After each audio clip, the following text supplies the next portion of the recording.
Welcome, welcome, welcome. Thank you all for coming out tonight. For those of you who just showed up to do homework, and this short, middle-aged, overweight man has gotten on the stage with a microphone, I apologize. You go do your work somewhere else. But thank you all for coming tonight. My worlds are kind of colliding tonight, which is good. I got one of my best friends from kindergarten and first grade here. I got pastor friends. I have children. I have other people who are very special. This has been an incredibly special year for me. I turned 50 back in April. That's pretty awesome. And survived that long. And became chaplain back in May. That was pretty awesome. And God has just been really, really good to me. It's occurred to me that I have scars older than many of you. The oldest scar that I have, I got when I was about 4 or 5 years old. Now this story is so unbelievable. Over Thanksgiving, I concurred with my mother to make sure I had the details right. So let me set the stage. I grew up on a farm, and we had a horse named Silver. Now this horse was brown, but because I like the Lone Ranger, we named the horse Silver. One day, a neighbor came over to our house, and they brought their horse. Don't remember the name, don't remember the color. And so I'm out in the front yard, standing on a picnic table, as most people have a picnic table in their front yard, petting this horse, and all is right in the world. A young man dreaming of being a cowboy one day, petting a horse. The only thing I didn't know was that the picnic table had a loose board. There was a loose board on the picnic table, which is not good. Something spooked the horse. And if you've ever seen, you see it in the movies how the horse raises up, and it's like, oh, that kind of be scary. Well, it is scary, especially when the horse raises up, hits the loose board on the picnic table you're standing on, and according to all eyewitnesses, I turned 3 flips in the air, landed in the yard. Now, like I said, we grew up on a farm. We always had dogs. And what do dogs eat? Yes, thank you, Karis. I have a plant in the audience. Dogs eat bones. Horse raises up, hits the board. 3 flips in the air, and I land on a dog bone in the front yard. And so it gave me this little scar, and that is why from the time I could have peach fuzz, I have tried to always have facial hair because I have this scar. Now, the only thing I remember about that day, I remember standing on the table. I remember petting the horse. I remember being on the ground. I remember being on the couch and my mom and my grandmother standing over me. I remember yelling. I remember blood. And I think that's why I'm scarred. I think that's why blood still scars me. And I remember them trying to put something, I don't know if it was gasoline or petrol or something on the scar, to try to make it stop bleeding. I just remember freaking out. But ever since then, like you see, like this scar, it doesn't look like you landed on a dog boat. It's like, did I have surgery? Did something happen? Like, has my mom been lying to me all these years? But, and Karis can attest this, I asked her, like, hey, what really happened? She's like, well, and she corroborated the whole story. But you just got to be careful when you're playing with a horse. I am deathly, I think I mentioned this last year, I do not like horses. I am deathly afraid of horses. One of the things we do when we're scared of something, especially with animals, we create these idioms, we create these things, we kind of give animals human characteristics. One of the ones we use is we call it horseplay. Hey, no horseplay in here. Like tonight, we don't want to have any horseplay in here. What does that even mean? Like, when we know it means, hey, don't be roughhousing, Eli, don't hit anybody with a chair. We know that's what it means. But have you ever seen horses play? Like, have you ever been driving down the road and said, oh man, look at those horses play. They look like they're having fun. Are they playing tag? Where are they playing? What are they doing? Are they like in the corner of the pasture playing Mafia? And one of them's like, don't kill me, I'm the medic. You're out, buddy. Townspeople win again, Mafia loses. Like, what are they doing? Are the horses like, I can do the dance that's on Fortnite, When nobody's looking, you just watch. I can do it. What is horseplay? There's other ones too. One of my favorites is monkey business. We know what monkey, it looks like it's something shady, something you're not quite sure about. But let's be honest. What kind of business could monkeys start? Let's just say tomorrow we go and get 4 chimpanzees. Let's just say somebody writes us a check. Hey, should we build a new gym? No. We're going to start a monkey business. We're going to the zoo. We're getting 4 chimps. I don't even care which ones you pick. We're going to start a business, banana inspection company. We're going to let these monkeys. Is a monkey? Are they going to start like a cleaning service? Start cleaning houses? And you get home and there's more poop on the walls than when you left the house?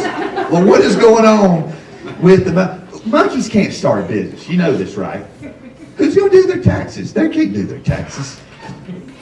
There was actually a lady in my church in Oakway.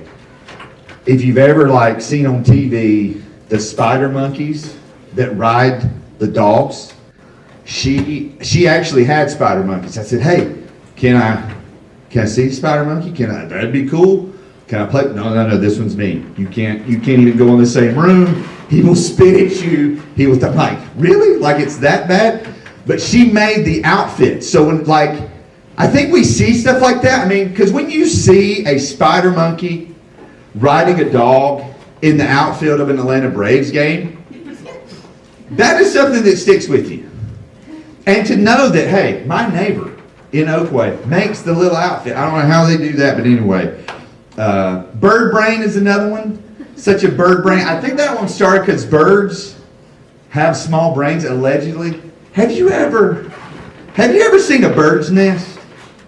Have you ever, I remember the first time as a kid, you see a bird's nest that falls out. Do you know how intricate those things are? They are taking grass and twigs and leaves and chewing gum wrappers, and they are literally making a home. You guys can't even put your gum back in the chewing gum wrapper. And I guarantee you this, birds would get together and talk about how dumb we all were. Did you see that person the other day? They do not know how to drive. That person backed into a parking lot. That person tried to feed me an Alka-Seltzer, but I baked it out. I didn't eat it. This joker left his bag of chips on the beach. You get on that side, I'll get on this side. We can eat all the chips. But they don't, because birds can't talk. We all know this. One of my favorites, the elephant in the room. Let's talk about the elephant in the room. Let me just say this. If there's an elephant in the room, if anybody's going to talk about an elephant in the room, I'm going to be like, bro, there is an elephant. And I'm going to try to talk to the elephant. I'm going to try to pet the elephant. Why would you not talk about the elephant in the room? It is Christmas. We all sing the great song, Rudolph the Red-Nosed Reindeer had a very shiny nose. And all the other reindeer used to laugh and call him names. They never let poor Rudolph join in any reindeer games. Like what? Monopoly. Like what? Monopoly. Reindeers are playing Monopoly. Y'all think that Santa ain't working them jokers 12 months out of the year? You think Santa's like, all right, guys, you got your Monopoly break now. Dasher, 15 minutes, buddy, not a minute longer. You think Rudolph, if he could play Monopoly, is he the little hat?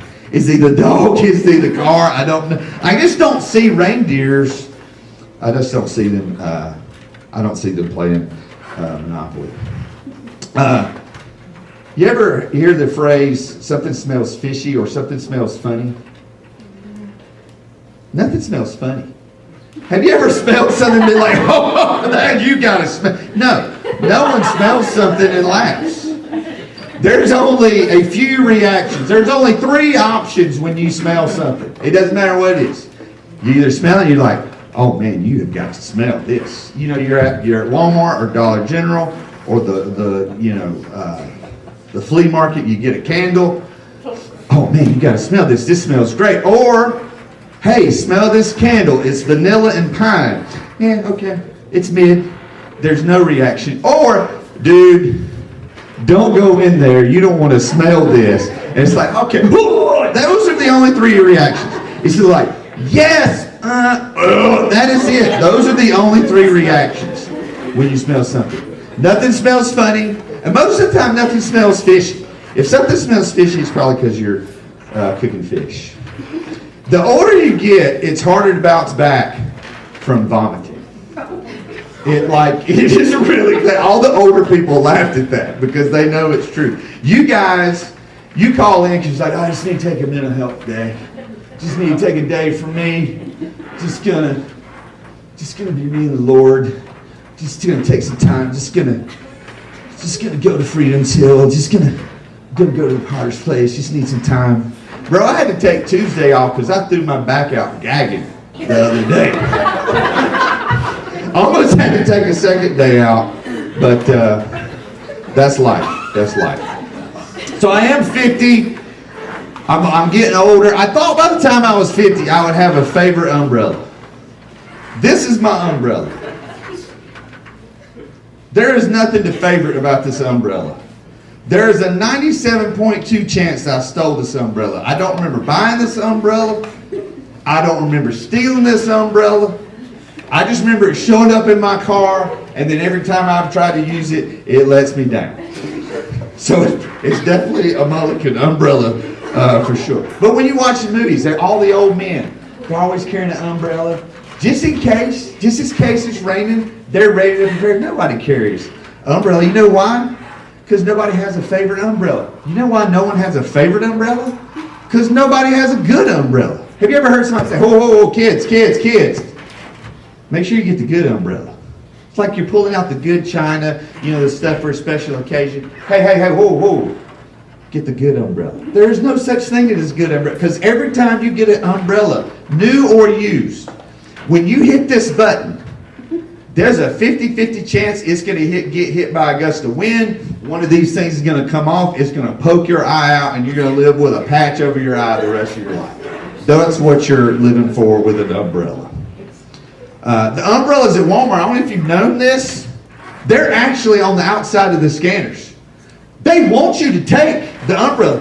You can steal, don't do this. You can steal an umbrella from Walmart. They don't care. Please take one. Especially when you go to church, they have things with them. Just take one. You go to Waffle House, people just lean there. That's what happened to my good umbrella, my smooth umbrella. I leaned it against the wall in the cafeteria, and somebody came along and was like, that looks like a good umbrella right there. I'm going to take that bad boy.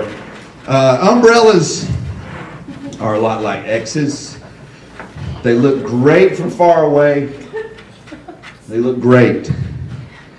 But the closer you get, you realize they're unpredictable or probably broken.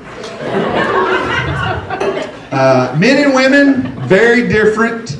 One of the biggest differences in men and women is our keychains. Here's my keychain. That's my work key right there. These are all the keys I have in my entire life. I even have an extra key right now because they just gave us our new apartment keys. That's it. That's my whole life right there. Women, why is it your keychain is like you're trying to gather all the infinity stones for just the right moment to be like, say it, I dare you to say it. I will take care of you. Bye. I don't know. Turned 50 this year. I wanted to throw a 50th birthday party. I planned it. ChatGPT made me a logo. Heath the Palooza. The weekend of April 18th, we were going to have ice cream. I was going to perform. I was going to play some music. It was going to be a great, great thing. I was in the plan. I was like, we're going to get pizza from different places. However, most of my friends are in ministry. And that was Easter weekend.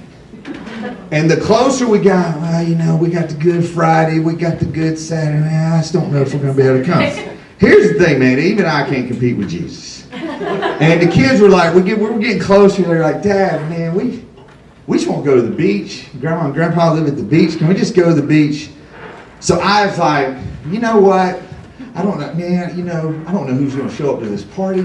I don't know, do I really want to, perform again? Do I really want to do that? So I canceled my once in a lifetime, canceled my 50th birthday party. I know what you're thinking, man, it must have been hard to cancel your 50th birthday party. Bro, I have canceled a wedding. A birthday party is nothing at all. Speaking of weddings, Speaking of weddings, we're in wedding season. My niece got married last weekend. Probably one of the most, it was a beautiful, beautiful wedding. Really, really great. Dr. Amber James, who's with us here tonight, she's getting married this weekend. I always say you can judge the wedding and the marriage and the whole family by the punch. By what the punch. If it's good, marriage has got a good shot. If it's good, I give the wedding, a 10 out of 10. My wedding was kind of weird because the night before our wedding, I did what every good dude does. We did our fantasy football draft. This is before the internet, so we had a whiteboard and I had to write it all down on a piece of paper. Karen, however, they took her to see this movie with Julia Roberts and Richard Gere. Oh no, not Pretty Woman. Runaway Bride. I did not know this when it happened. But the next morning I couldn't sleep. I was so excited. We got married over here at First Wesleyan. The guys were getting dressed in the church library, Dr. Feats' office. That was the old church library. And dude, I couldn't sleep. We were supposed to be here at like 10. I got here at like 7:15. I'm like, man, what's going on? I'm in the church library. Might as well start reading something, right? Lots of great books, some good commentaries. There was one book that drew my eye. 10 out of 10, do not recommend reading this book on your wedding day, Left Behind. And as I was reading that book, I know that John wrote, even so, come Lord Jesus. I'm like, Lord, do not come today. You can come tomorrow, you come day after that. Just let me get through this day, we'll be good. But then they were late. The girls were late. And in my thinking, dude, they went to see Runaway Bride. She has totally changed her mind. They're not coming. And I made a decision right then. It was one of the easiest decisions I've ever made. And I said to my dad, whether they show up or not, we are eating that ice cream. We are going to eat every bit of that ice cream. Worst wedding experience I had. Matter of fact, this experience shaped when I do premarital counseling. When we planned our wedding, it was based on this bad wedding experience. Again, this wedding took place over here. Two of my great, great friends, both of their fathers were pastors. So the service, both dads do a sermon. The ceremony lasted an hour. Like you got music, this guy's got to say stuff, then you got all the ring and all that stuff. So it's an hour. Well then, and this was okay, they decide when the wedding's over, they walk out, but they psyched us out. They came back in and they dismissed all the rows. Did I mention that church was packed? You guys have been in a live chapel. Dude, it had 3 more rows on each side back then. And they're going, row. And we were sitting in the back. So the ceremony was an hour. It took them an hour to get to us in the back. So then we get to the reception. Well, they're taking pictures. We're over at the reception, and it's like, no, they're taking pictures. You can't eat this yet. You can't have this cake. You can't. Dude, I just need a Ritz cracker, bro. My blood sugar's low. I need a Ritz cracker. You gonna, like, this is before Snickers was even invented, and you got hangry. Dude, they were taking pictures for an hour. And at the 3-hour point, we kind of looked at him like, we're going to McDonald's. Like, we're just out of here. That's the thing. You can kind of trace human civilizations by how we do our weddings. Back in ancient times, it wasn't even about love, man. It was just a business contract. This is good for your family. It's good for my family. Let's roast a goat. Everybody's invited. So you don't have to RSVP. You just show up. Show up, pull up on your donkey, your camel, whatever. You're just hoping, is there some goat left? We don't know. Maybe so. That was the original chicken or beef option, goat or no goat. Then you get to the medieval times. Medieval times, things change. It's basically beef and stew. It's like Golden Corral. Everybody's just kind of showing up. Everybody's eating. Actually, a lot of people don't know this. that is actually when tables were invented. So that when you went to the wedding, you could sit down and eat, and you didn't have to take your sword off. You could just sit there in your suit of armor, you could sit there, sword hangs off the back, you're good to go. However, the only bad thing, well, there were a lot of bad things about the Middle Ages, but between the unrefrigerated food and the plague, there was a 50-50 chance either the bride or the groom was not going to survive the ceremony. That's why everybody started dressing the same. All the guys start wearing the same thing. All the girls start wearing the same thing. Because if somebody drops dead, you're like, all right, you're next up, buddy. Come on, come on, come on. That's also when they added till death do us part. Because that was like a really important thing. You just didn't know.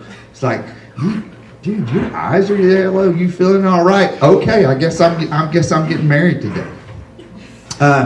You fast forward to the 1800s. Queen Victoria's like, bro, we gotta class this up a little bit. We're gonna start wearing white dresses. We're gonna make it fancy. We're gonna have a full sit-down dinner. We're gonna bring out the fine china. And then there's like poor people at that time. It's like, bro, we can't do that. Can we get some sliced ham, some crackers, just kind of put this out? And people come in expecting a full sit-down meal, and it's just crackers, cheese, and deli meat. They're like, what in the world? This is terrible. No. That's a charcuterie board. A what? A charcuterie board. It's the, oh, well, it's, as long as you say so. This is wonderful. This is great. It wasn't even a big deal.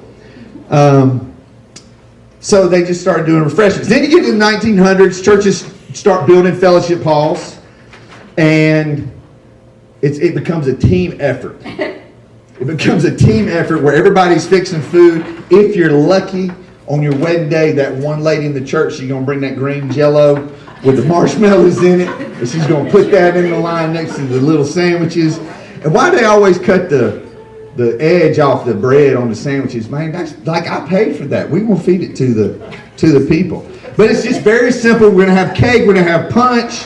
That's all we're going to do. And then you're there, it's like, hey, bro, here's your cake. We're going to need some help stacking these chairs. Here we go. Weddings now too commercialized. You got caterers. You got banquet halls. It's like $80 a plate. We were talking to somebody the other night. They were looking at wedding menus. You had to guarantee $300 worth of food and beverage per guest. Bro, if that was the case, I'm just going by myself. I'm not even going to get married. It's just going to be me.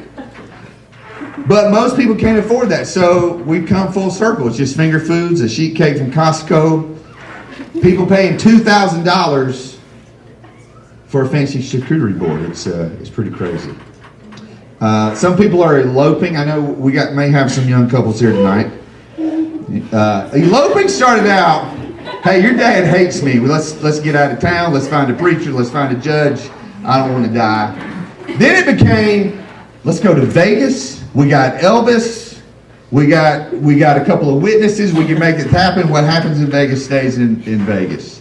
Now couples are like, oh yes, we're going to elope to Bali. We've got some drone footage of the wonderful waterfalls, and you can check it out on the knot.com. You can check our Instagram page, go to the GoFundMe, and check out our highlight reel. I'm like, bro, if you can afford the waterfall package, you can afford a charcuterie board and invite us to your wedding. Well, speaking of food, I do have some food here tonight. Some of you know that I do a little thing called Heath Treats. Again, if you've not gotten an ice cream sandwich out of the cooler, help yourself.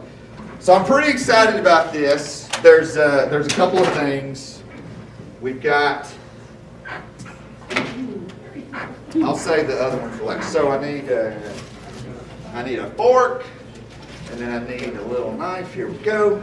So the first thing, did the Chapmans make it tonight? Amanda Chapman, you guys know her from, there she is, Amanda Chapman.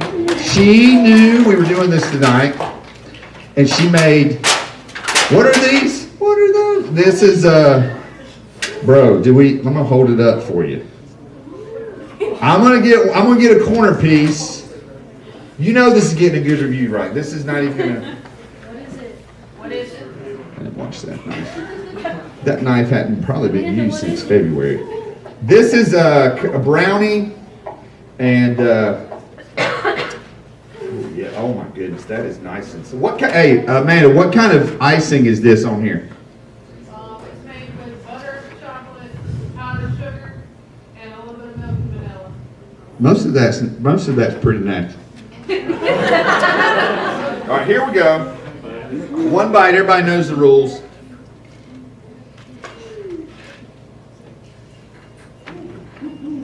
Oh my goodness. What's great about that brownie? It's been sitting out in the car a little bit, so it's a little bit crunchy.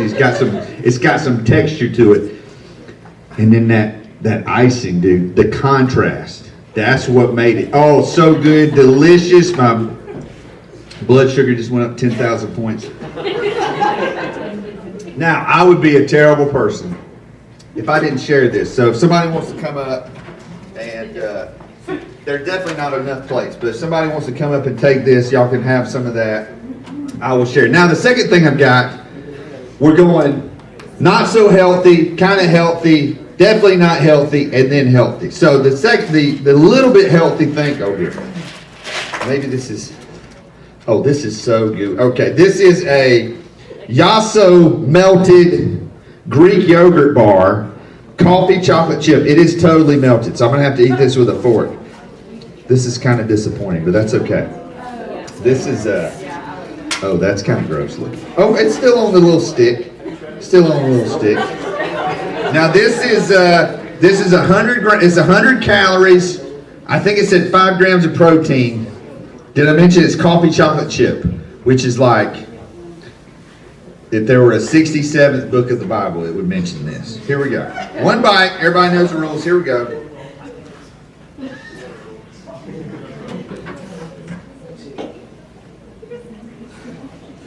I don't know if I can get a true.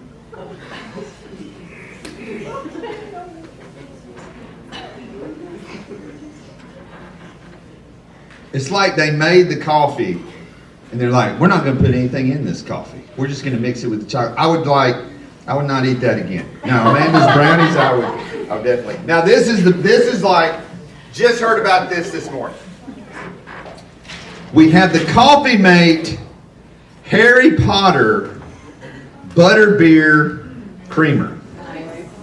And I was told by a reliable source, somebody on staff here at Southern Wesleyan who I trust implicitly, said that if you mix this stuff with a Diet Dr. Pepper, this is against my religion, but here we go.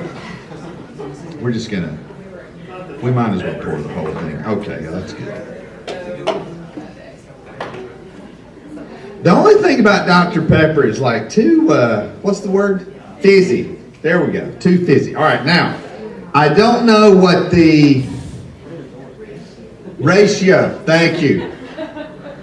I was told there would be no math tonight. Okay. We're just going to like make it 50-50. Folks,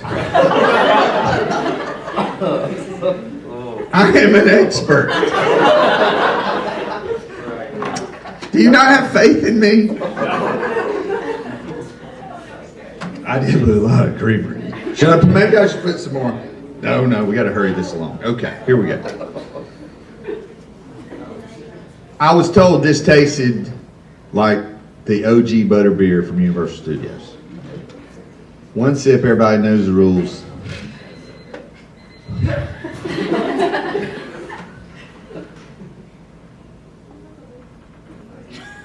I'm going to tell you what, slap your mama. Holy shnikes.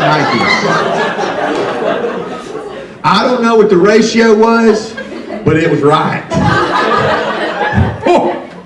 Oh my word.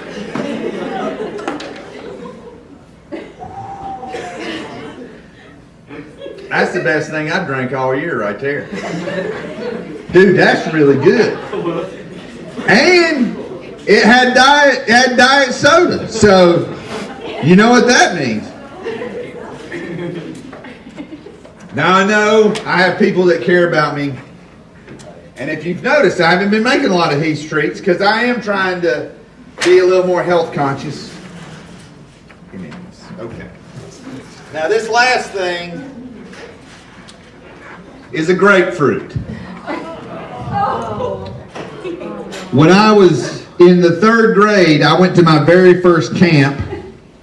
It was McCall RA camp up just past Table Rock, up off Highway 11. And I was just, I was young, so we just did like a little 2-night camp. And the second night we were there, you get to go to the canteen. Dude, I'm like 7, 8 years old, never seen such thing. What is this? What in the world? And you're in line and you're like, they're smart. They're not giving us soda, but they're just different juices. And I see grapefruit juice. I love grape. You guys know, if you eat in the cafeteria with me, like, let me just tell you, Hallmark better get some grapes in here because there was not any grapes. I didn't see any grapes today. I didn't see any grapes yesterday. I don't expect to see any tomorrow. January 2nd, there better be some grapes in there. But I saw grapefruit juice and I'm thinking, I like grapes. Grape is a fruit. I would like some grapefruit juice. It's not the same thing. From that day until now, only one other time have I even attempted to sample a grapefruit. And I have saved it for your pleasure tonight. Son of a motherless gut. I am already regretting this. You know what? That doesn't smell that bad. All right.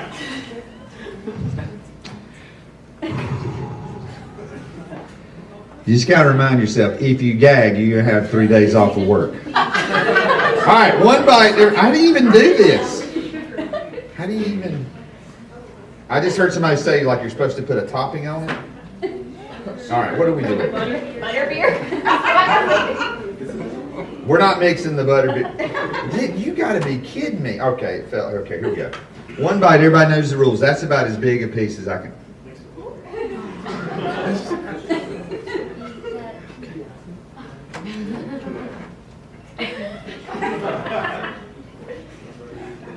That's not the worst thing I've tasted.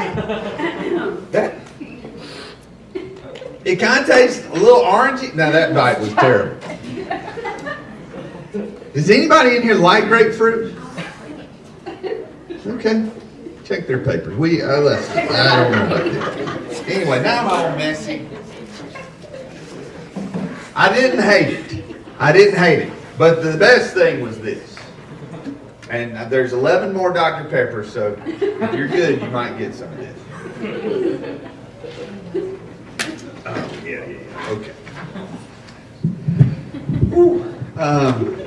I haven't hit that age yet where I know precisely how certain foods are going to affect me. I was talking to somebody earlier. They got decaf coffee. Like, why are you getting decaf coffee? Well, I don't want to be up all night. Like, does coffee make you stay up all night? I don't know. I can't have coffee this late. It'll keep me up. I can't have that. It'll give me indigestion. Or, sorry, I can't have that pizza because the dairy is going to cause irritation in my gallbladder, and then it's going to cause pain in my esophagus, and I won't be able to sleep in my mouth guard. I'm at that age where you don't know you've done something wrong until it's too late. Wake up with your back hurting. You slept wrong. Limping, leg hurting, hip pain, wore the wrong shoes. Get something to drink, went down the wrong pipe. Oh man, I hate something that's not sitting quite right. Yes, you don't, like your neck's hurting, you slept on the wrong pillow. Like, I'm telling you, the older you get, you have to be so careful with what you're doing. Today was a very big day for me, for many reasons. I put in a new pair of contacts. Some of you know, anybody else wear contacts out there? My right eye is a -9, and my left eye is a -11.5, which means I can never be an astronaut, or I can't do anything without my contacts. My wife Karen, one night we were getting ready for bed. I was taking my contacts out, and I thought a miracle happened. It was I thought a miracle happened. I'm like, honey, you got to come in here. I can see so clearly. This is amazing. What is the Lord doing? He's doing something. Wait, she's like, what are you talking about? Like, look at this. And this box says AIM. I can read this. I can read this without my glasses, without my contacts. She's like, Heath, that is the biggest font in the entire world. You are still blind as a bat. Shut up and let's go to bed. She didn't tell me to shut up. But she was like, bro, you are not healed. What are you doing? But as you get older, like stuff just starts happening, man. You get older, you want to make a bucket list. One of the things on my bucket list is to see the Northern Lights, aka the Aurora Borealis. Another thing I want to learn to do, as we're talking about the Aurora Borealis, I also want to learn to juggle this year.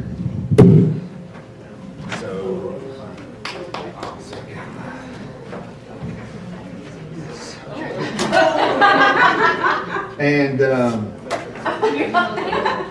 but I want to learn to juggle, but I want to see the Aurora Borealis. The first time I had the opportunity to see the Aurora Borealis, I was flying red-eye back from Portland, and it's about 2 o'clock in the morning. I'm sitting on the right side of the plane in the middle seat. Pilot comes on, says, hey folks, if you look out the left side of the airplane, you can see the Aurora Borealis, aka the Northern Lights. They sure are beautiful tonight. So I'm like all excited. Person on my right, asleep. Person on my left, asleep. Every single joker on the left side of the plane, asleep. Every window closed. And I said, there was nothing I could do. I did not get to see the Aurora Borealis. And I thought that I'd lost that opportunity forever.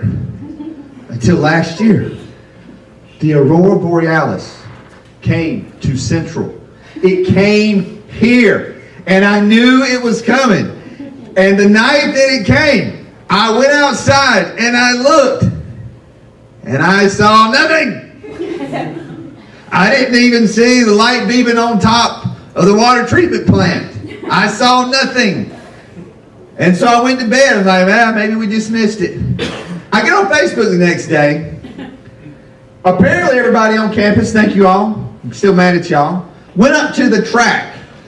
Apparently if you went up to the track, which was 150 yards from where I was standing, if you go up to the track, it's the flipping 4th of July. It's the greatest show on earth.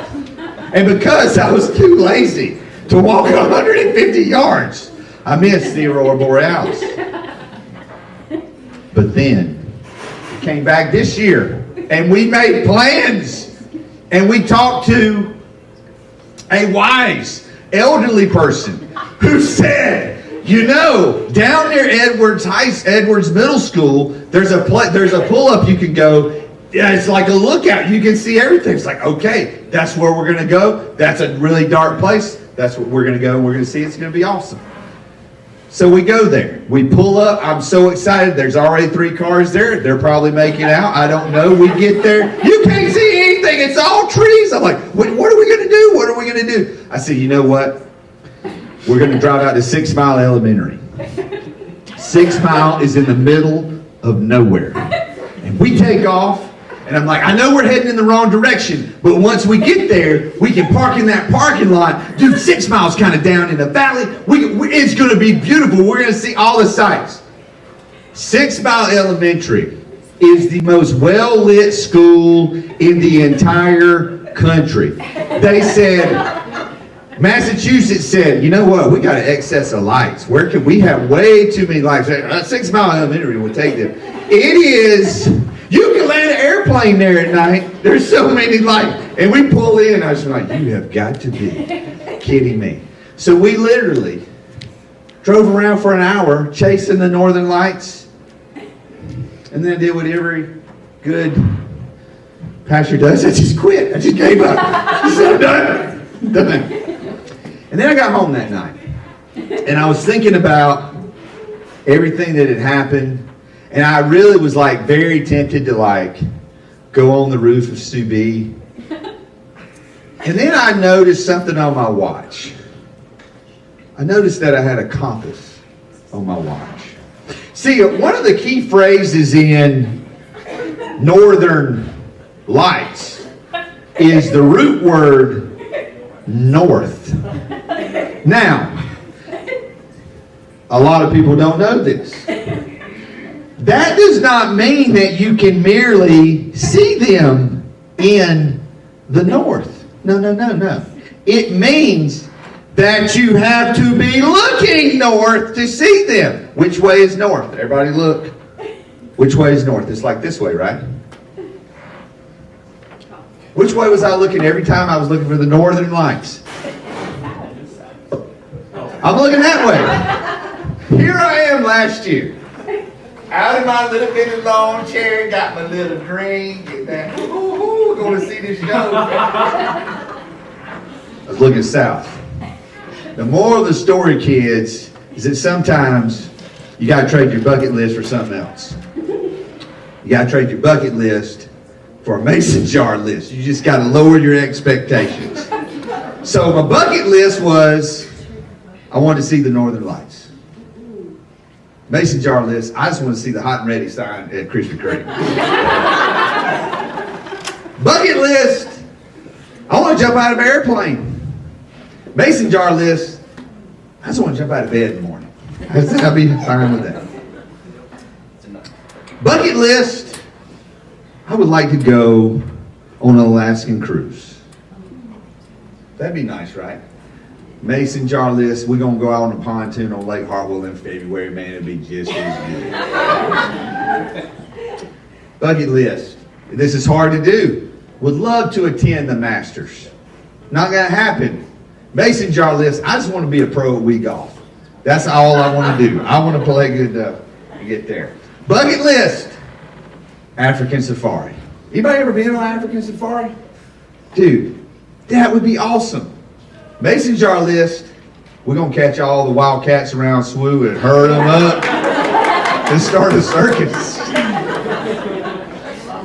Bucket list, I want to see the Great Pyramids. I want to see these wonders of the earth. Mason jar list, I just want to see the watermelon shake and cookout become a year-long item. That's what I want to see. And finally, your bucket list may say you want to ride a gondola in Venice, Italy. But your mason jar list is you just going to ride the log flume at Six Flags one last time before they tear it down. That's how you do it. Well, some of you put in some Ask Me Anything. You also put a person, place, or thing in here. And we're going to go to some of your questions. There were some of these that were pretty good. All right, here we go. If you could make a museum of anything, what would it be? Well, when you're making a museum, you want to do a couple of things. You want to have a museum that is educational. It's got to be something that is going to draw the public. You got to make money. You want to be able to sell tickets. You want to be able to entertain people. You want it to be educational. You want it to be fun. So if I were going to make a museum, I would make a museum of all the museums in the world. And I would just get all the information. And so you ain't got to go to all the museums. You just come to our museum and you can just see, listen, we got a map of all the museums. We even stole some pamphlets when we were there. Here, you come see the museum. Peppermint tea. You know, people like different kinds of tea. Some people like green tea. Some people like chai. Some people like peppermint tea. For me, I don't really like peppermint tea. It's not for everybody. You know what it is? Jesus Christ. He died for you. Whether you like it or not, He loves you just the same. Okay, that's a good. Okay, hold on. Here we go. There was one special one in here that had a special seal. Where did I just threw one out? That's okay. Here we go. Oh my dear. What is your opinion on Netflix's recent purchase of Warner Brothers, and what are your concerns for the DCU going forward? So, what is going to happen is eventually there's going to be one conglomeration that owns everything, okay? And so when you go to a movie, every movie is going to be at least 2 hours and 52 minutes long. Because the first 17 and a half minutes of that movie are going to be the Netflix, Paramount, HBO. It's going to take 17 and a half minutes just to get through everybody that was involved in making this movie. Am I scared that Netflix, listen, if you had told, when I was laying there bleeding in the dirt in my front yard, plotting revenge on a horse, if you just said, young man, one day you will live in a world where they have made 9 movies that have Batman in them, I would say, sir, what is this place you speak of? What is this future? It's so strange, I do not understand. Like people, can I get on the soapbox here? I had a conversation. I got to be careful. I don't want to call people out in public. Like, because people are stupid sometimes and they don't know they're stupid. But like, people are like, I really didn't like that Star Wars movie. Bro, there used to not be any Star Wars movies. I lived in a world that did not know what a Darth Vader was. What, who, what, when, where, how? Well, you know, Ray just didn't seem like the kind of person that could have full control over the Force. It just wasn't so believable. I don't think they stuck with you. I don't care. Give me all the Star Wars, except for that one that was on Disney Plus that nobody liked. But like, as long as they're making Batman and Superman, I don't care. Like, a bad superhero movie, well, Marvel, you know, the Phase 4 just wasn't as good as I don't care. A bad superhero movie is better than no superhero movies. You guys, you're spoiled. That's what it is. Your whole generation, you're spoiled. All right. Sorry, that was my soapbox.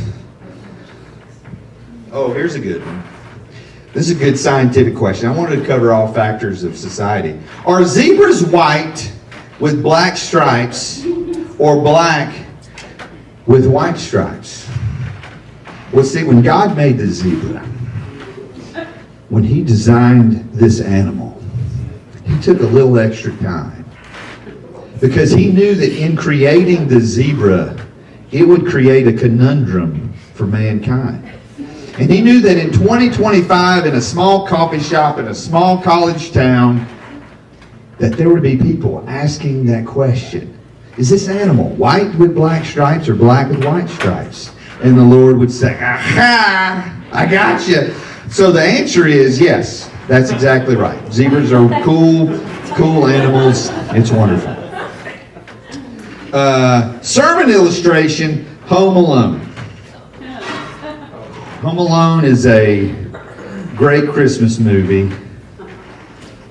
You know, the father in Home Alone, somebody figured out he had to make like $2 million a year to be able to afford that house, to take his entire family of 32 people to Paris for Christmas. And I don't know about you, my earthly fathers let me down. Sometimes our earthly fathers forget about us. Sometimes our earthly families get a little crazy, they get a little cranky. You're not really sure what to do, and you get left alone. And you're not really sure what to do, and sometimes the Lord sends a pigeon lady in the park and Donald Trump in the lobby. And random people to protect you and help you. When you look back on it, you realized you weren't home alone. He was with you the whole time. All right, let's do, okay, this is the one. Hold on, this may not be. Who is your favorite Star Wars character? Oh, that's such a good one. Who's my favorite? I mean, originally I would say Darth Vader. Dude, I'm telling you, man, after Rogue One and we saw Darth Vader in full force, it's like, bruh, that was pretty good. But like, let's be honest, I'm a Yoda guy, right? Take you to him. I went, no, I'll help you out. Yoda, you seek Yoda? No, mine. Anyway, Yoda's my favorite. And she wanted me to do a sermon illustration about Sandy Mullock and my mom, who might be watching this on YouTube, and love you, Mom. All right. I've mentioned several times tonight I'm getting old.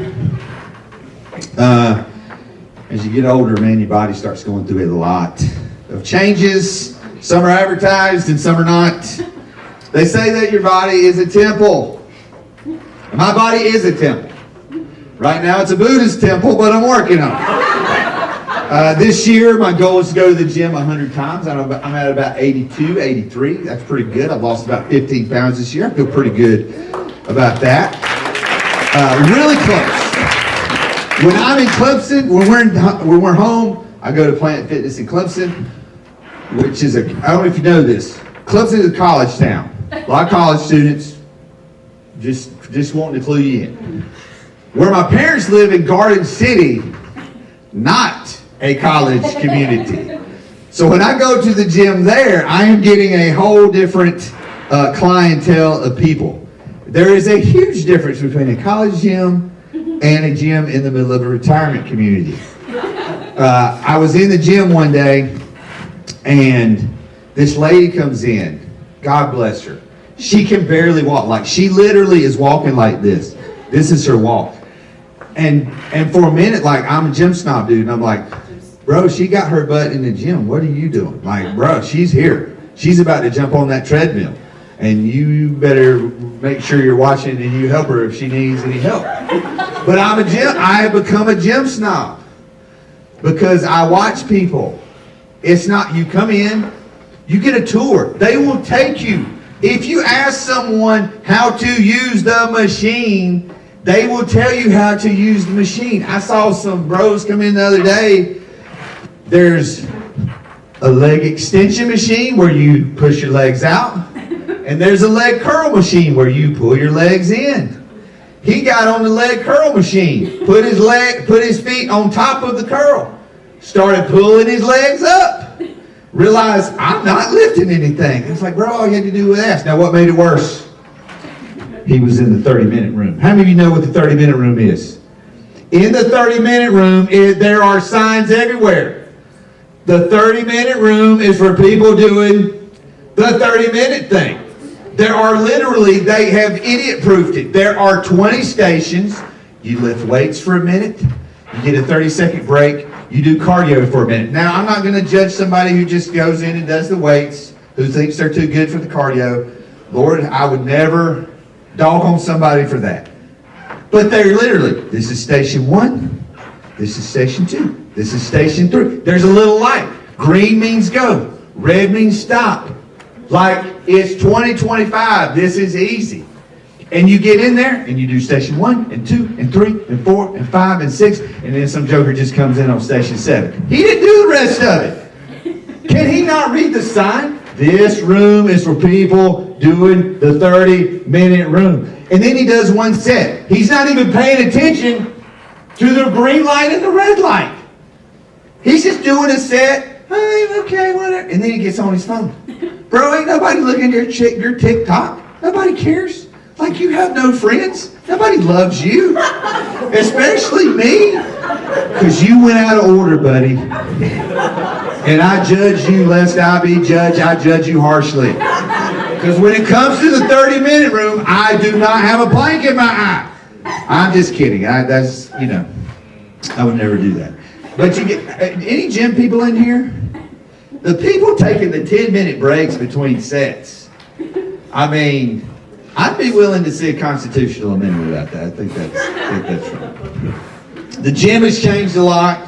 Church has changed a lot the older I get. I remember the first time that I went to children's church. I don't know why we were visiting churches, because we weren't big on visiting churches, because if it wasn't our church, we thought it was a cult. We were right most of the time. But we happened to be visiting the Baptist church in Pendleton. And I remember sitting there. And I'm used to sitting through the service because I'm tough. I can take it. Sometimes it may take a spanking to get me through it, but I can get through it. And the person gets up there and is like, we're going to dismiss all the children to children's church. And I was like, what? What is this? I remember looking at my wife. What are they? Can I go? Mom, I'm already scarred for life from this horse. Can I please? I don't know what's back there.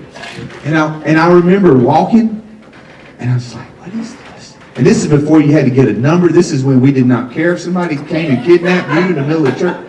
And I remember walking back there, and I was like, bro, this is just Sunday school. We're just going to color and drink. I mean, I'm down with it. I'm cool with it. This is just this children's church. What in the world? Another thing I miss about church growing up in the 80s, I miss interpretive dance. How many of you have ever been in a service with interpretive dance? Here's a question. What are they interpreting? And when you see an interpretive dance, what do you, like, oh, now I understand what this song is about. Jesus is the Lamb of God. I had no idea until you did that split. That is amazing. Oh, she picked up a flag. Oh my goodness.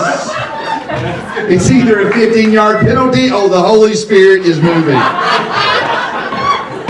What I would love, can we have interpretive dance? Two interpreters speaking in tongues. Somebody speaks in tongues? Do we have an interpreter?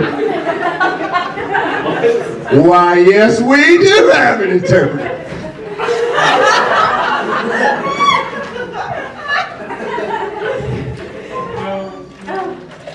Yeah, you want to get struck by lightning, you want to do that. What did he say? What did it mean? It's like, I don't know, but I just pulled a hamstring. Lord help me. Here's what I need. And I will pay top dollar for this. I need a personal interpretive dancer who will travel with me everywhere when I'm going places with my significant other, that they are in the car, and as they talk, and sometimes I don't get all that they're saying, I can look back to my, what is she talking about? And I can just look and he can go,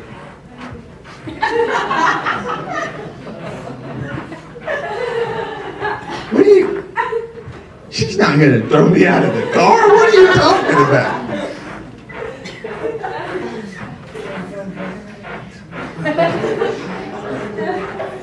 Anyway. Yeah, interpretive dance. That's, hey, Michaela, write that down. Second semester interpretive dance team. That's it. When we bring summer ministry teams back, interpretive dance team, that's what we want. Already working on it. Speaking of church, you know something? I was at a church the other day, and I heard something I had not heard in a long time. The guy doing announcements got up there and reminded everybody to turn their cell phones off. And I had not heard that in a long time. Most of the time, there's an announcement slide, but then I looked around. And do you know what I noticed about this church? I was about the youngest person in this church. Because if a phone ever goes off in a movie theater, or a church, or a hospital, or during the evacuation of the Titanic, it is going to be one of two. It's going to be one of two ringtones, not that one. You know that's your grandma's phone going off. And then this one. Wait a minute. I've been trying to get my dad to change his ringtone since he got a cell phone. Your generation has it great when it comes to technology. Because my generation, we invented technology. We grew up. We had the Nintendo. We had the microwave. We grew up on the iPhone. We're the ones that bought you your iPhone. Now, if I'm being honest, I have troubles with some of the shortcuts sometimes, but when it comes to the basic operation of a cell phone, computer, y'all don't understand. Barry Van Steenberg had to program a VCR. Do you understand that in the time I programmed the VCR, I was controlling more computer power than the spaceship that landed on the moon? That was the power in my hands. You guys are going to get you're going to help your grandparents with tech. You're not going to have to help your parents with tech for quite a while until I'm like, hey, yo, Drake, there's something wrong with my Mark of the Beast. I can't find food. What can you help me out with this? What in the world's going on? What is happening here? I'm just trying to get some coffee. Anyway, finishing up. Let's talk about animals. Love animals. My favorite type of animal is somebody else's animal. My brother bought a dog. My parents had a cat that was 22 years old. And so when that cat died, it was older than the girls. And when that cat died, my brother got my parents a Chihuahua.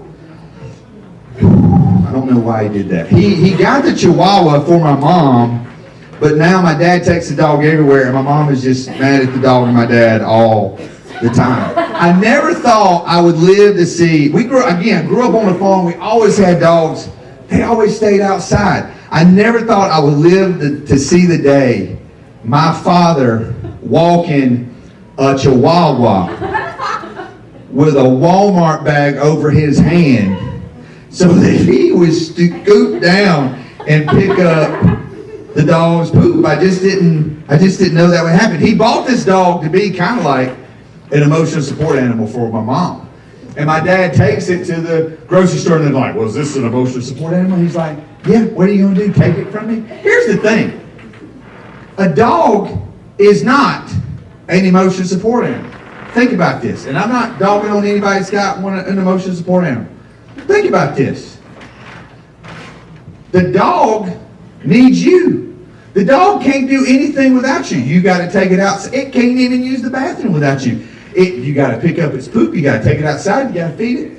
Matter of fact, you're the dog's emotional support animal. That's how that works. Now I know some people have a cat for an emotional support animal. That's just a dumb decision. I love cats. I love cats. Cats are my, it's kind of close between cats and dogs. But every time you lay your head down to sleep, that cat is plotting your demise. Every time you get in the shower, your cat is thinking, I think I can trick him. I think I can trick him. All they take is one claw. I mean, the cat is always plotting. I've known some people who had snakes as an emotional support animal. A snake. Like, what do? You come home and the snake looks at you and says, what did God really say? Like, that's like way, it's not good. When it comes to emotional support animals, I would just cite the scientific study, the scientific movies of Alvin and the Chipmunks as the dangers of having emotional support animals. Those were nothing but trouble. Again, do love dogs. My girlfriend has a dog. And again, that dog is my favorite kind of pet because it's somebody else's. And we were down at the beach and my dad says, hey, how serious is this relationship? I'm like, well, what do you mean? He's like, well, how serious is this getting? That's a pretty good question. Let's just be honest, people. I was given the information that I am now her backup emergency contact. Not number one, but I am number two. I'm fine with that. We've had some pretty serious conversations. We talked about looking at a grill. I may or may not have put some of my Christmas ornaments on her tree since I don't have a tree this year. Getting pretty serious. But at the end of the day, I just want to take it nice and slow. Because any day now, she may pull up and say, Heath, we should think about getting a horse. And I am out! So, hey, thank you for coming out tonight. Please eat the ice cream sandwiches. Please come get a cupcake. And thank you all very much. God bless. And we'll see you soon. No one gets a chapel credit.